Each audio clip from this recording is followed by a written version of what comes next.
I believe we are doing well where we are. And so we have a very wonderful discussion today. This will be the 13.3 discussion on leadership, organized by the Physical Science and Technology arm of the Nigerian Young Academy. And so I am Engineer Dr. Adeleke Adekunle Akoni, the head of the Department for Mechanical Engineering at University of Nigeria, a member of the Physical Science and Engineering. Dr. Atolani Olubumi is a natural products medicine synthesis organic chemist with many years of teaching and research experience in the university system. Academically, he has BSc and MSc chemistry obtained in 2003 and 2007, respectively. He obtained his PhD in chemistry 2013 from the University of Ilorin, Nigeria, investigating, synthesizing, and characterizing the anti-cancer, antioxidants, cytotoxicity, potential of bioactive and derivative principle of a novel medicinal African folklore, using various techniques of bioactive exploration and spectroscopy. Characterization lies in organic synthesis, chemoinformatics, application of tools for drug discovery in cancer, diabetics, malaria, and infectious conditions, as well as green cosmeceuticals exploration. That's from underlying structure. In recent time, he has been dedicated to research on cytometrics, a branch of informatics with emphasis on global institution ranking. He has stayed in postdoctoral research training at the University of Medicine, Berlin, Germany, on 2 different occasions. He is currently an investigator in various research groups and has won many international, national, and institutional competitive scientific research grants, awards as Dutch, Germany, UNESCO, TOAS DFG, CIIT, Seeding Lab Equipment Grants, USA, European Association of Cancer Researchers, TETFund Raw Materials Grants, etc. He has been speaker at many national and international academic research forums. He has authored over 100 peer-reviewed journal articles, Scopus Index, majority of it, several book chapters, and delivered numerous plenary and conference keynote addresses. He was the pioneer managing editor of the Annals of Science Technology published by the Grutea Sciendo in Europe, and an editorial board member of various international scientific journals. He's a member of American Society, Chemical Society, European Association of Cancer Researchers, Royal Society of Chemistry, Institute of Chartered Chemists of Nigeria, Chemical Nigeria, and Nigeria Young Academy. He was the publicity secretary of the renowned Nigeria Young Academy, NYA, between 2013 and 2015.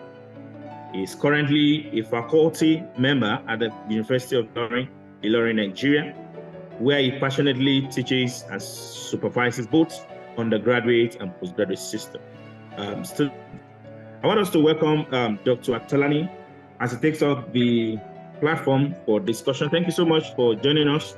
And please, all our participants, please note your questions while this presentation is ongoing. If possible, you can write them down at the chat section, or you please note them down. Thank you so much. Dr. Atolani, over to you. Thank you very much, sir.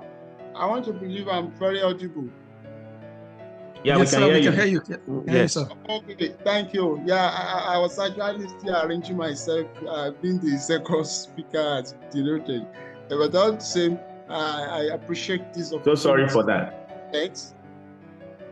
Yeah, so I have a straightforward presentation today, and I am thinking that it's going to be a compliment to the first speaker, but we're talking about transformational leadership, the role, and the responsibility.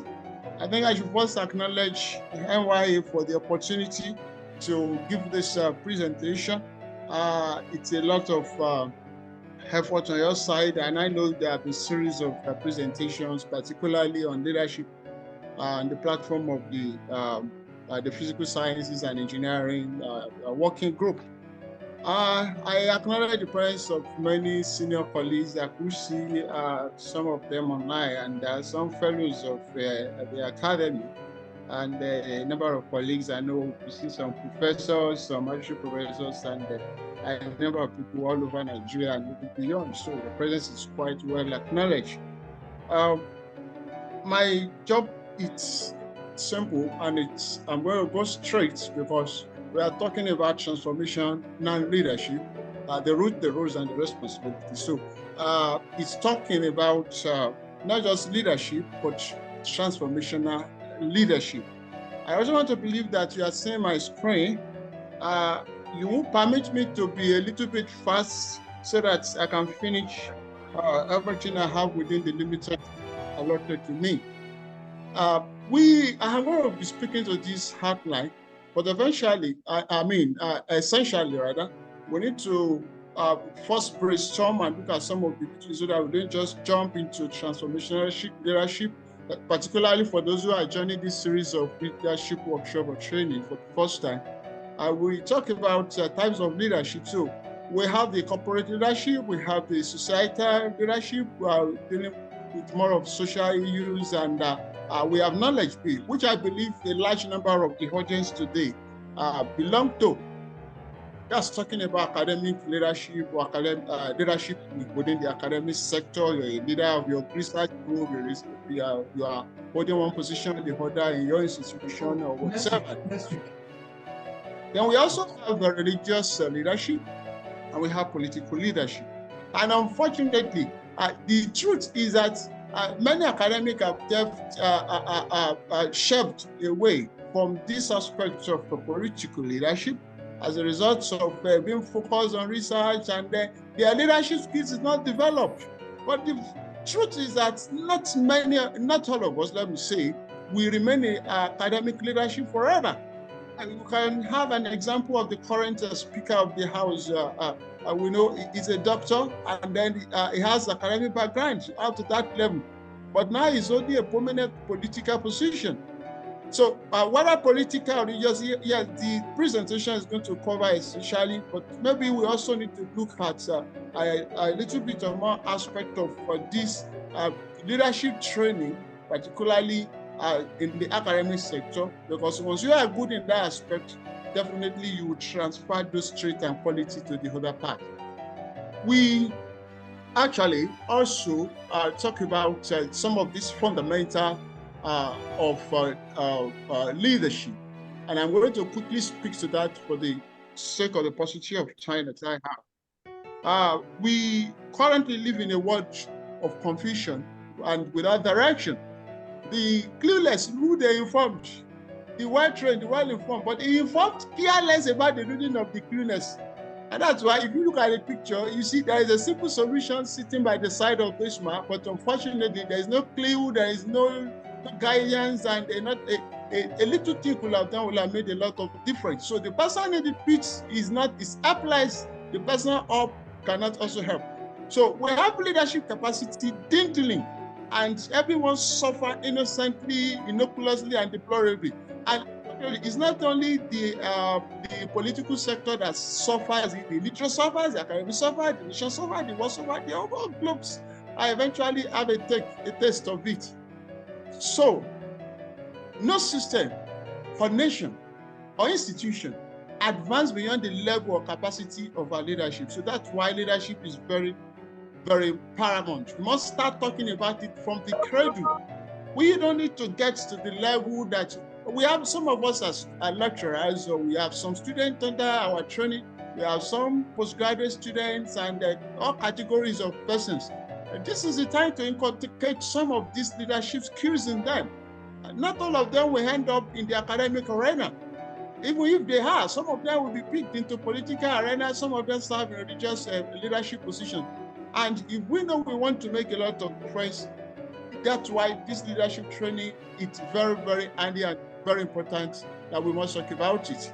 And if you look at this slide, there was a report this year, 2023, about the global leadership forecast, and it's painted a very worrisome trend, particularly about the declining nature of quality of leadership all over the world. So it's not only Nigeria that is affected, actually.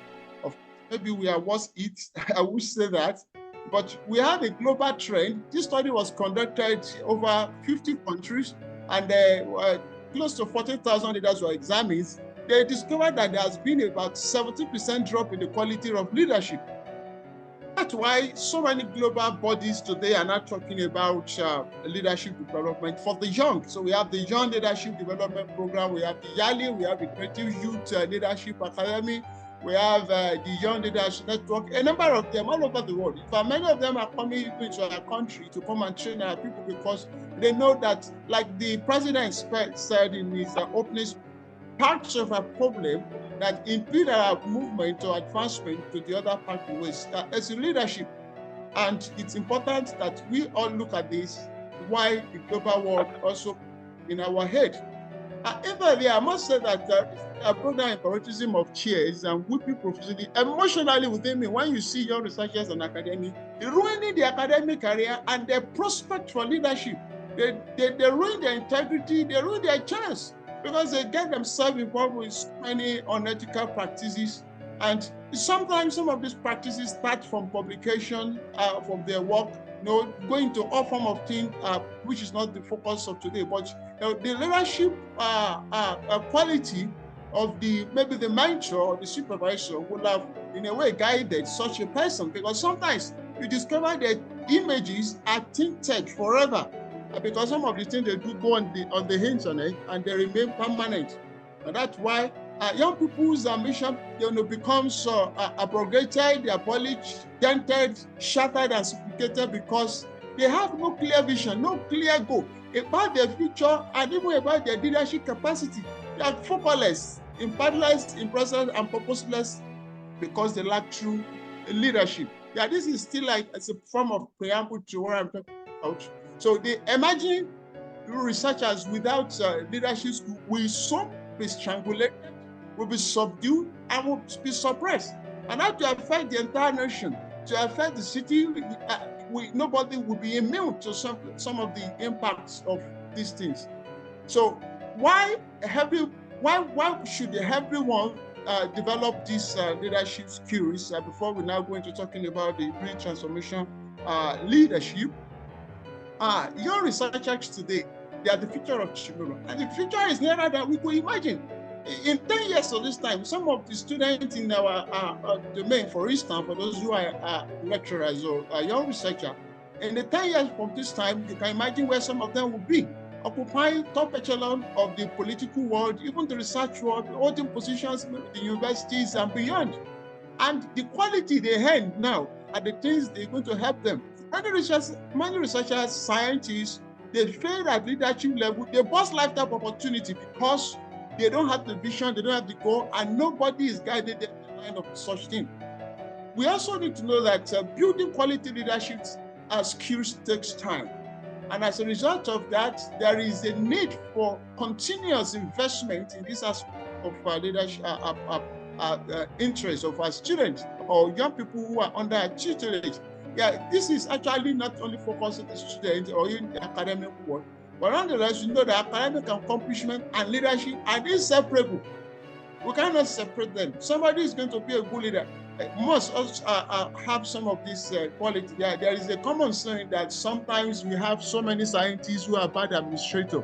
It's not that they are deliberately bad administrators. They have got no good mentor, they have got no good instructor, they have got no good leader who channel them in the right path. So we have good leaders. They don't imagine the day. There's a process. It takes patience, and bad leaders can't make a better follower. So if you have a bad student today or bad follower, eventually you can be sure that you're going to read a follower that is not going to be transformational. So leadership today is readily a recipe for future tomorrow. Now, let me quickly mention one or two facts about leadership as we continue. Now, leadership is not restricted to any position or age. Young leaders may be older or younger. I mean, your leader may be older or younger. By implication, this is simply saying that contrary to the traditional definition of leadership that we have.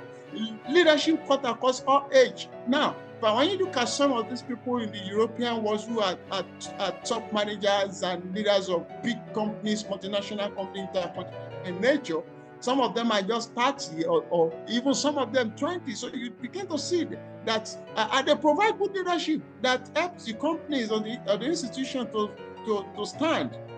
Therefore, leaders are made, they are not born. Yes, that's contrary to some of that school of thought, theory by some person. But that time permits, I'm also going to talk about that. So, true leaders do not look for followers, actually, as a fact, because they are busily pursuing the influential dreams that followers will trust to ask for them. And there are people who are good leaders. Even when some of their mentees leave them, yes, they are still in contact because they know they have a lot to learn for them. So followers look for influence that can be obtained from self-leaders. From the age of traditional leader, like I said, has expired. So we are no longer in the dispensation of age and experience for leadership.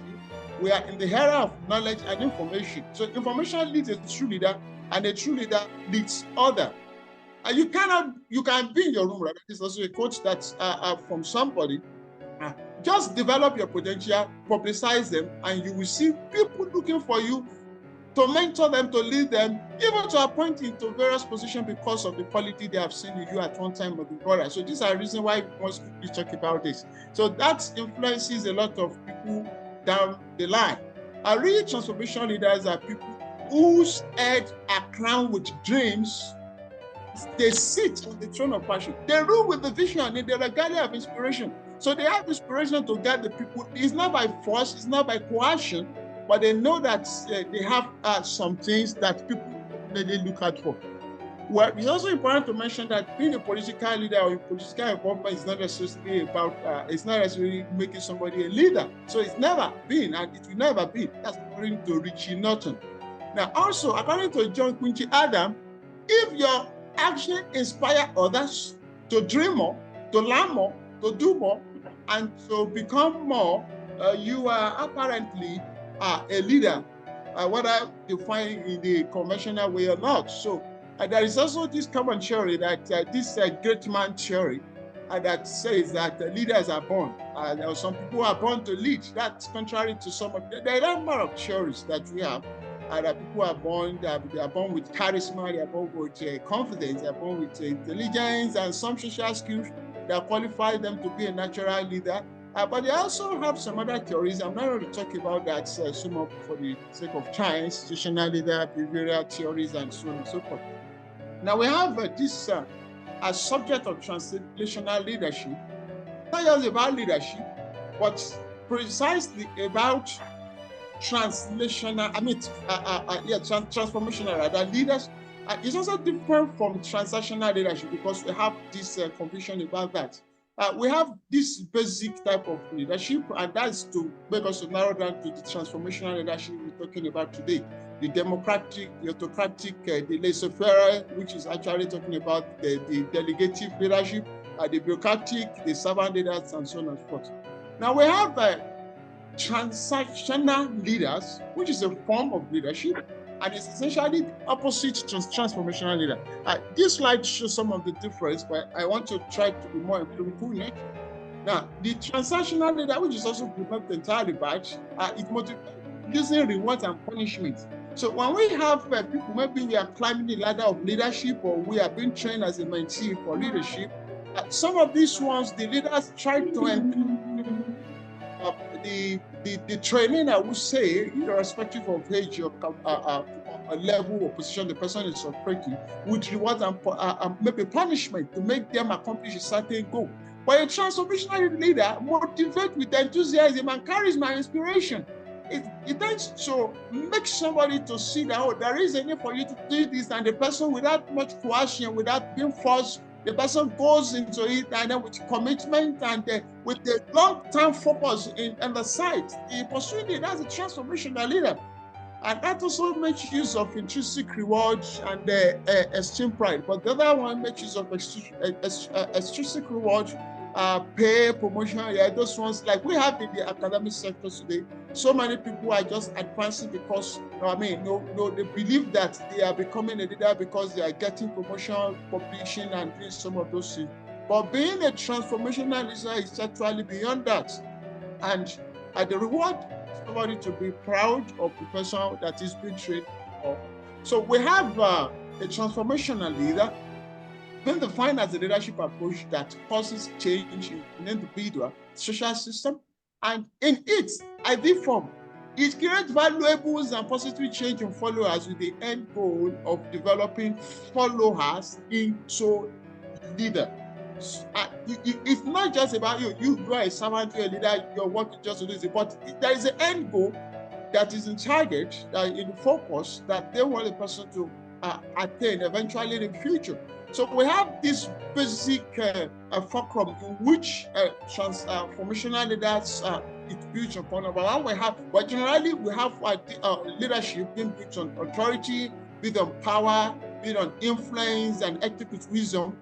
Imperatively, the transformational leadership deals with the influence, positive influence without coercion, and that's what makes a number of people to stick to a particular role model or mentor, as the case may be, and because of some of those benefits. So transformational leaders will have these elements: the intellectual stimulation, the capacity to stimulate the creativity in somebody, that makes somebody to be innovative and then pursue the goal. Then we also have the other element, the individualized consideration, the idealized influence, and then the inspirational motivation. Yeah, there's no we talk about leadership, we talk about role model, we talk about being influential. Therefore, transformational leadership traits involve some of these. I will skip some of them. One, they are able to encourage others to communicate and participate in a particular task through motivation. They are adaptable, they have creativity, and then it brings a lot of inspiration and willingness to take responsibility. Transformational leadership effect. What are the effects we get? One, there is a better performance. Those led by transformational leaders or individuals, they tend to perform better and satisfactorily, and like I emphasized, that's being coerced. Beyond that, there is also a better well-being. The employee reported higher levels of well-being. This is according to a particular research I'm citing it. And also, the sense of empowerment. They know that they are being empowered independent of the presence of the person who is their leader. So this is attributed to the fact that the transformational leader believe that their followers can do their best, members to feel inspired and also to feel empowered. Therefore, we have the developing stages that the transformational leaders who want to acquire some skills need to actually look into. So we have number one, this transformational skill, genuineness, being passionate, supportive, and trustworthy. The question there is, if you are a leader, for instance, you have followers, you have mentee, can your mentee follow you blindly? Even when he cannot see far, can he just close his eyes and say, oh, this is what my leader has said? That's a transformational leader. And a transformational leader will definitely build or raise another transformational leader. So they see the passion in them, they see the action in them. They are not just an authoritarian, and they are building some important concepts in them. The concept of these transformational leaders involve one, mentorship, leadership, as well as the role model. Yeah, there is a difference, and there are differences between mentorship and being a role model. The roots, now we talk about the roots of a transformational or to transformational leadership. If you look at this picture very clearly, you will discover that this vehicle, very rough, very dirty, muddy, undesired, and it's not looking enticing at all. But something is very clear. If this vehicle is going on a voyage and maybe enter into such a situation or condition, and you just have to keep going. The weather is not conducive, the environment is not safe, and whatever. Now, let's assume that we have passengers with the drivers in this vehicle. They will not lose their confidence in their leader because, one, they know their leader has a clear vision. Something is not covered in the vehicle. Once that is covered, then both the leader and the follower will perish. So in this case, there is already a build of trust that even if anything happens, these people know that they must keep a clear vision. And so they continue to on their journey until they get to the head. So one of the important things we talk about, there are many of them, we cannot exhaust them in one meeting, but just a few of them, is a clear goal and purpose. Whether you have been trained to be a leader or you're already in a leadership position, of course, there is no end to learning.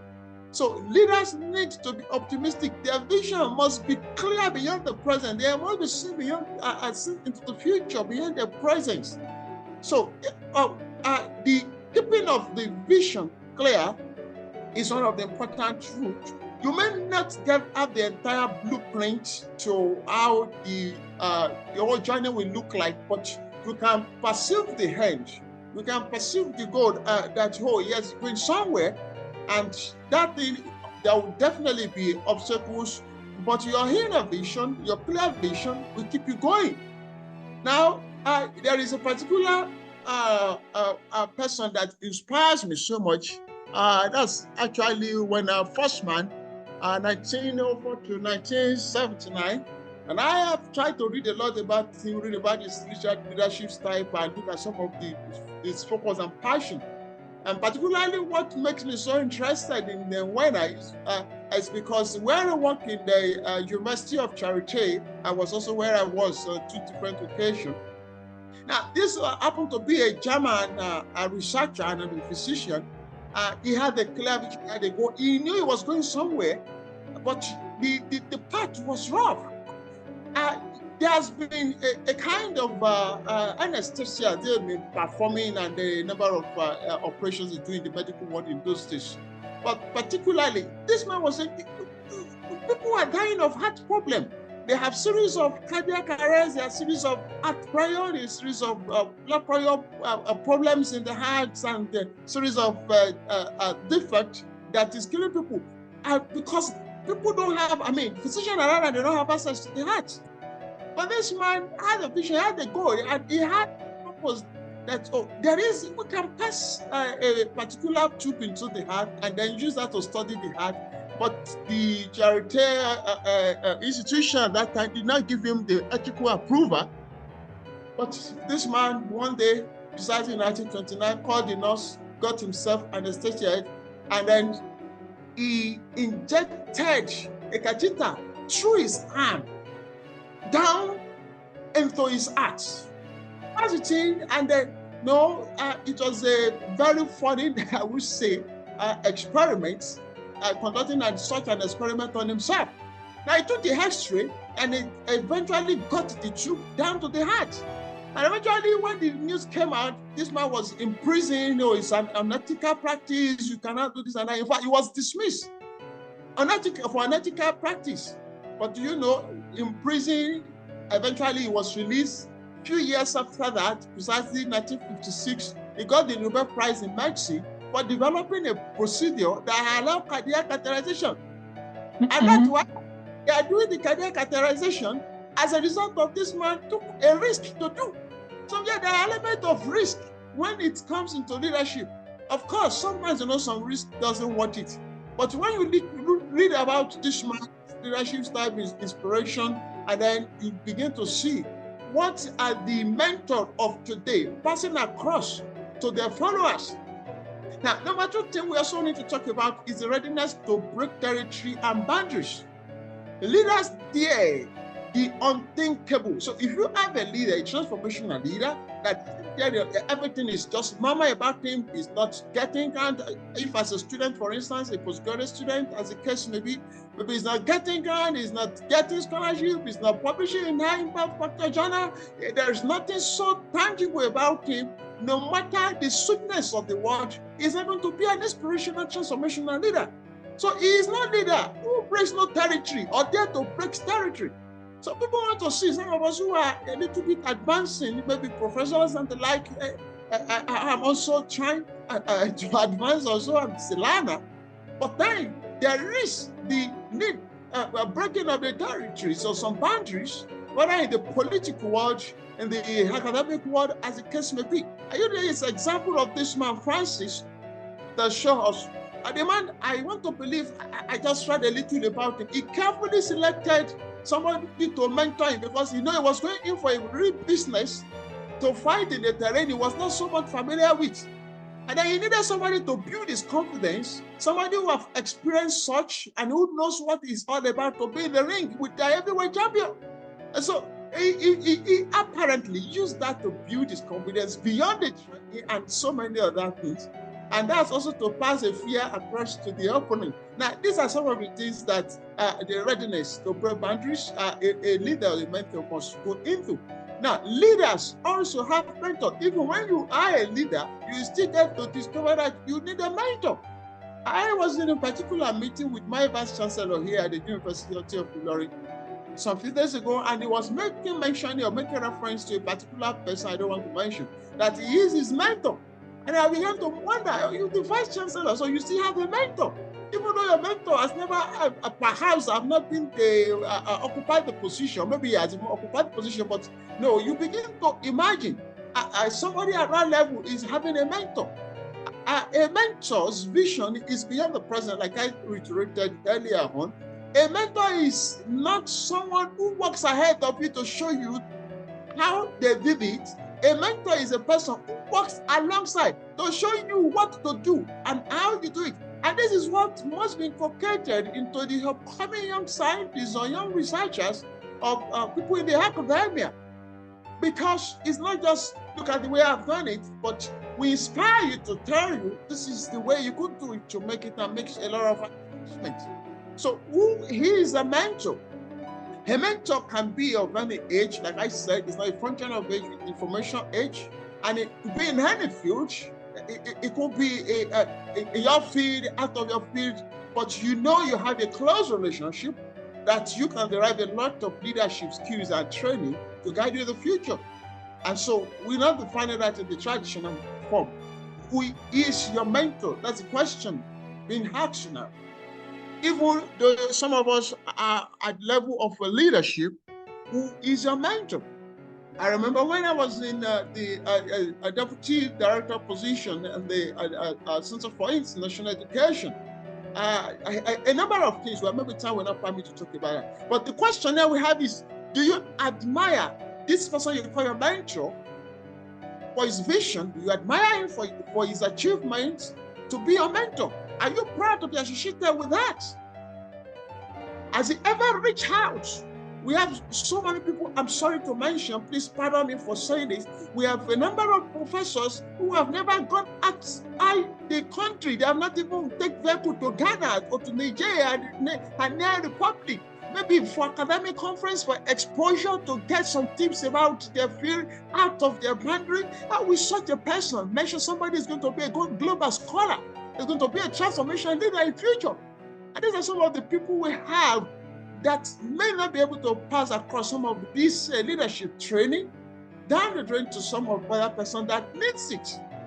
Have your mentor, have you want to give grants? Does he push? Even if he doesn't get it, does he make effort? Does it inspire you to do some of this? Are you able to work with this person? Do you feel free communicating? That's what distinguishes a mentor from a role model. Do you have communication? Can you make this person? Can you ask questions? The connectivity is there. Maybe as a supervisor, maybe they are approachable. Is your mentor. And this person guide you towards the actualization of your global dream, that you want to go beyond where it stopped. Is he proud to send you beyond where it stopped? So leadership, transformational leadership, have this element of mentorship also. The mentor-mentee relationship. Mentorship does not necessarily mean somebody who is telling you what to move or what to take, what to move forward. It's far beyond that. It's about somebody encouraging you to discover yourself, your capacity, the inbuilt ability for you to go beyond the level he is able to reach. So a good mentor will guide, will not guide, will not advise, will not just advise me. We inspire, will not just motivate. We critique, will not judge. We share idea and option, but not to do it for you. So a transformational leader, a visionary, they are impacting others.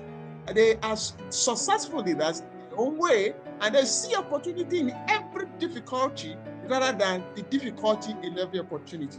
There are people that quit at every challenges of maybe making a high impact job publication, and there are challenges here, they quickly switch, and there is no resilience. These are things that must be inculcated even as either a mentor into the mentee. So we have a role model and mentor quite different. And let me quickly just mention one or two things about that. A role model, usually you see them at a distance. A whole number of things may be interesting, but maybe a whole number are also not interesting to you. But a mentor is usually a professional person. You have a direct contact, and then you have the ideas and some is not really like a mystery. So you carefully choose. Sometimes you might choose a role model because of the one quality, and then because of other things. But usually a mentor, maybe you find through a mentoring program, maybe by coincidence, maybe by accident, as the case may be. But irrespective of where the person is, you have access to such person, and that distinguishes a role model for a mentor. So we are actually emphasizing the mentorship aspect of it in transformational leadership. We have examples of this man in South Africa. Yes, he was in prison. He had a number of things. And then when you read about this Nelson Mandela, you got to know that, he's a role model to many other persons. But when you also read some other things, you say, oh, is he really a mentor? Well, we need role models. We need mentors in our society, in every system. But our focus and emphasis today is much more on this aspect. So a mentor needs you to grow. But role model, commitment inspire you to grow. You see their commitment, you see the lifestyle, and then you get to say, now look at this picture. You might see this the elephant leading the giraffe on a voyage to this point. Now, at this point, you will discover that, yes, actually, this represents a mentorship. Now, this is also what you have in this particular case of the father, guiding his child side by side, and they're moving, making progress, and eventually, with time, the child, with good confidence, they will be able to stand on his own. So we have that difference between a role model and a mentor. So we're not talking about a role model per se. So is this person happy about his or her career, or maybe his company, and he's just managing? That person cannot be a good transformational leader. There are many successful leaders who are bad mentors. They are not transformational leaders. So many supervisors fall into this category. In fact, there are supervisors that may not be able to train people successfully, mentor people successfully because of some of these traits. And that is why there is a need for constant training and retraining, so that people who are underneath tutelage or learning under us can have this quality. Transformational leaders are also learners. This is about the number 4. If you must be a transformational leader, you must also be a learner. So you learn to lead, then you need to learn. Transformational leaders are transforming leaders. Transformational leaders are transforming. They are transform themselves, and they have the capacity to transform others once. So leadership and learning are indispensable, according to John Fitzgerald Kennedy. A mentor has this personal relationship with humanity, and the model, however, is remote. Now, conventionally, we talk about the roles and responsibility of transformational leaders as I get towards the winding. Of course, we know there's a difference between the roles and the responsibility. I know my time is running very fast, so I'm going to skip some of these slides. Well, as part of the role of a transformational leader, we have they are living change, the motivational, they are approaching resistance, and they are building influence and making influence in the life of some of the mentoring or the leading. We have these 4 elements of transformational leaders. A transformational leader has idealized influence. In fact, this sounds to be more or less like number 1, which is a product of inspiration and motivation in a way that translates into influence. The intellectual capacity to stimulate the follower, it's also imperative, because a transformational leader must have the hiking. When you look at some of our leaders in this nation, many years ago, we talked about the Harpers of those days, talk about the Azikwe, and talk about some of them. You discover that their intellectual capacity was quite very high, and then they are able to mobilize the region, able to mobilize, and then they go towards achieving a goal, and because of the influence. And that's why some people can go die for them, because they know that this is a leader to die for, because of the quality they have been inspired onto them. So leadership is a ladder, and we must climb it.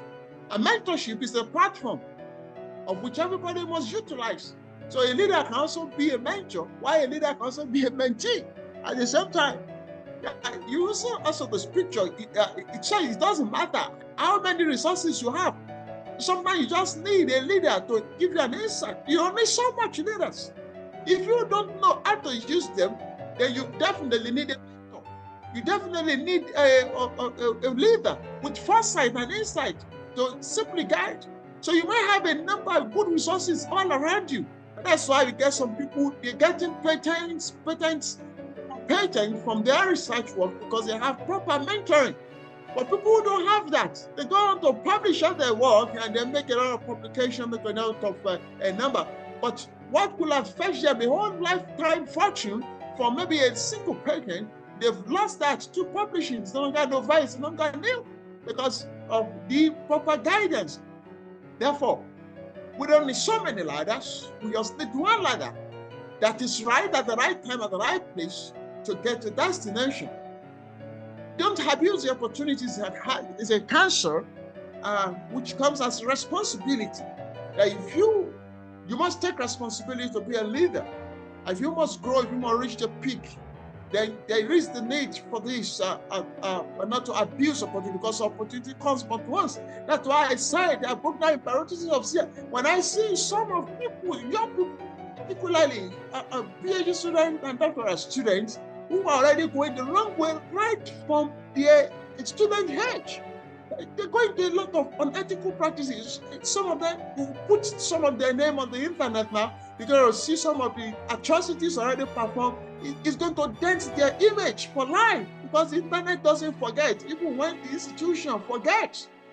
So don't waste privilege, don't waste connection. There are times to come events, and then we just need just one opportunity to link up to that person, and who may eventually end up to be a lifetime mentor.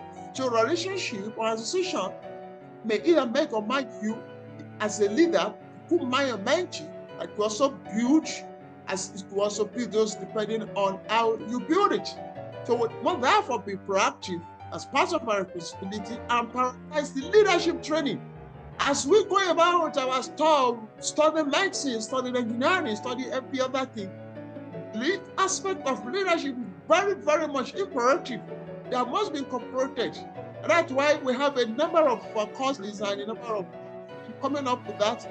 And we must make use of this opportunity. And those who have the aim of fear must also make provision for this. There is a particular young boy who happened to be one of the leading publishers. I call him a boy because I could say it's a boy because of my relationship with him. He's one of the leading publishers, not a publisher, an author, I would say, in Nigeria today, as far as number of publications. So I got to interact with him a lot, and I asked him, young man, how are you able to churn out the number of quality publications from your work? Who is your mentor? Told me about his mentor, told me about his leadership. I told me about some of the things that he got from his father, who happened to be his first mentor, his first leader. It's right from there, right from the cradle where he was being brought up by the father. He has learned to eat fast, to write fast, to walk fast, to type fast, to read fast, to do everything fast. So that eventually trained this boy. When he got to the university, this thing naturally emerged from him. And today, he's been celebrated for it. So that's some of the responsibility we must make as a priority. Besides that, there is also this objectivity. I think my time is running fast. Moderator, do I still have time? Yes, sir. You have time, sir. Please continue. You have time. Oh, thank you very much. No, I'm closer to the end already. We also talk about this objectivity as a responsibility to become a transformational leader in future. You still are growing up the ladder. You must focus on the objective of leading others. Like I said, opportunity comes once, but when it comes, you grab it, you utilize it, and make the perfect use of it, because the opportunity may not come again, and you must avoid dream killers, purpose destroyer, and waster. Yeah, I'm closer to the end already. So please continue, sir. Please continue, sir. You have time. Continue, sir. Okay, thank you very much. Your leadership success is a function of your personal development. So when you get a lot of things, maybe from a leader, a transformational, for a mentor, get maybe one or two things for your role model, but you as a person, even as a leader, not to mention that as a mentee, that your leadership success is a function of your personal development. So you gotta read books, you gotta read the political leaders. A large number of them we can get from some of our political leaders. You might say they are not learned as we have, but we have a number of things. Their resilience, we could learn about their doggedness, and a number of things. Their focus, a number of them failed a number of times before they got to where they are. We have an example of some of our past presidents, of people who have occupied one or the other political positions in this nation, even beyond, without looking so far, talking about Germany, Americas, and the like. We have a number of things. When you read some of we have books on some of those things, so the responsibility of becoming a leader lies on your head. So indeed, your inputs or your output, as the case may be, will be unique as your fingerprint. Therefore, you are the next game changer.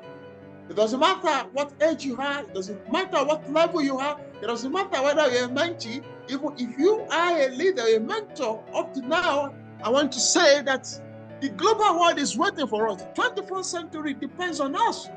The global world, not only Nigeria, it depends on leadership. If there's going to be a global peace, it depends on the young people today. It depends on the policy. It depends on the people that makes the policy, people that get to the helm of affairs to make the policies, who eventually becomes the leader. If they have not been well trained now, they're going to mess up when they get there. They lose a lifetime opportunity, and everybody's going to suffer for it. So you are the game changer, especially if you're a young person here. If you got to make an impact, you are the impact maker. You are the inspirational leader of tomorrow. And that leadership skills start from now. You don't need to get to America before you start. You don't need to finish your PhD before you start your leadership development. You don't need to get to wherever level. The leadership development starts now. And you must believe in yourself that actually you have this capacity to lead a nation. You have the capacity to be a global leader. In the 21st century, I want to conclude by saying that the empirical Catholicon for the de novo Tauruses and mendicants in Soas Fondé, despite about that movement, is to discover and develop transformational leaders, innovative leaders. It's going to change the world and change the world forever. So on this note, I want to thank the NYA. I didn't know I would have much time. I would have brought in some empirical examples of some of the countries I thought of bringing up, but I was thinking of the paucity of time. But it's my immense pleasure to thank the Nigerian Young Academy for this training. It's a series of leadership that has been going on for quite a while. And I trust that you will know the extent of which you are building leadership skills in some persons who will eventually emerge in the future. So I also want to thank the Physical Sciences and Engineering and Technology working group of the Nigerian Young Academy, and particularly the chairman, Dr. Isaac Kadebashan, for the communication, the invitation, and then the reminder and every other things that you'll be doing. You and your team, I greatly acknowledge. Thank you so much, and the moderator and all distinguished participants. I sincerely thank you for listening. I'm sure we have a number of erudite scholars, leaders, professors who are also online, and I believe that they do a number of justice to some of the things that have apparently just omitted. And I'm sure maybe we'll have some other interaction from other young persons also. So thank you very much for your attention.